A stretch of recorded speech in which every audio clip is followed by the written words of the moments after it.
Hey, fourth grade. I'm sorry I can't be here today. I know you guys are going to have a great time because your sub is awesome. Because I've left some good games for you, but I am going to miss you. So I thought I'd teach you real fast how to play. You have 3 games to choose from today. Choose whichever station you like, but you do need to know how to play the games. Okay, so the first one I'm going to teach you is called Cardline Animals. I think you're going to like it a lot. The first rule is you can only look at the front of your card, okay? Don't look at the back, but you pass out, I think it's 7 cards per, hold on, let me check. 7 cards per student, okay? So 7 cards. Then you take the top 2 cards from the leftover stack and you flip them over so that you're looking not at the front, but the back. Okay, and you decide what you're going to play by. So each card has information about the animals.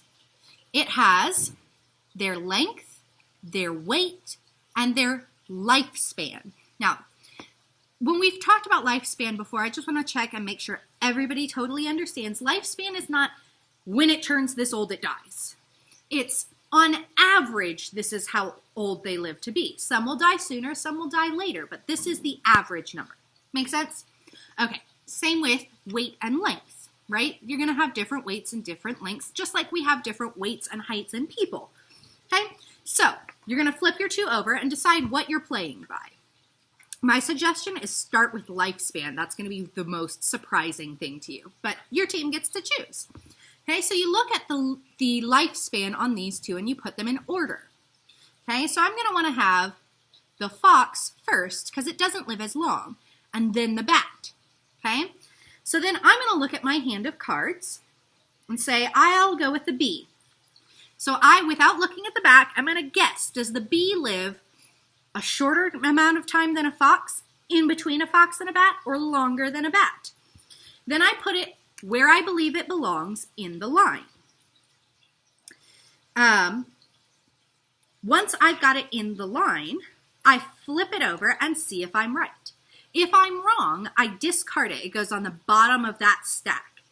And I draw a new card. So I still have 7 in my hand. If I'm right, it stays in the line. Now I only have 6 in my hand because the goal is to get rid of all your cards. Whoever gets rid of their cards first wins.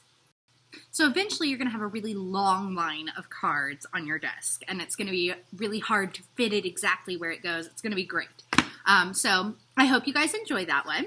So that's our first game. That's Cardline Animals, if you want to choose to play that one.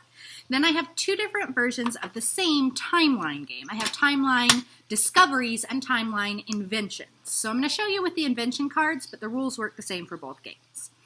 Okay, so the invention cards work a very similar way. You're trying to guess when things were invented. So again, you can look at the front of the card, but don't look at the back. Make sense?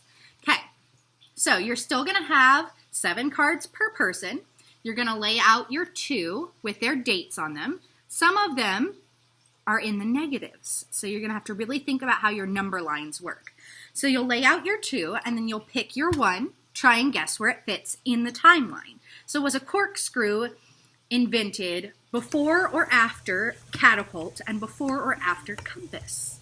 I'm going to say in between the 2. Okay, so then I flip it over, see if I'm right. I am totally wrong.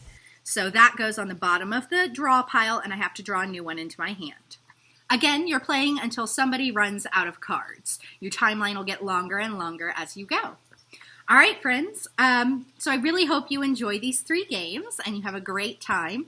And I'll see you when I get back next week. Bye, dragons.